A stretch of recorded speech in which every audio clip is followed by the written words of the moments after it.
আসসালামু আলাইকুম। আজকে আমরা শুনব সূরা আল মাউন। আউযু বিল্লাহি মিনাশ শাইতানির রাজীম।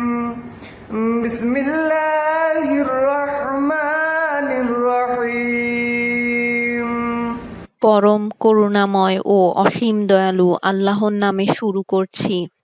In the name of Allah, the gracious, the merciful. আরআইতাল লাযী ইউকাযযিবু বিদ্দীন। তুমি কি সেই ব্যক্তির কথা ভেবে দেখেছ যে শেষ বিচারের দিনকে অস্বীকার করে? Have you seen the one who denies the রিকম্পেন্স?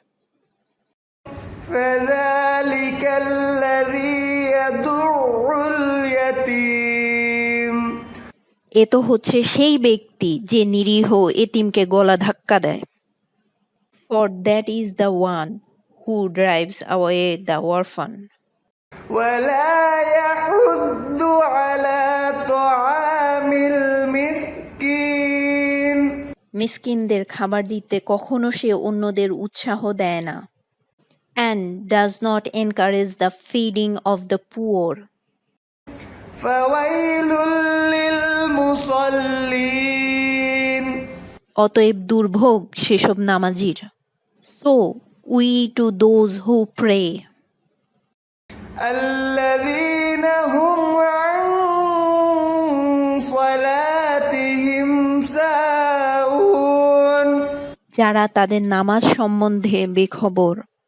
Who are heedless of their prayer.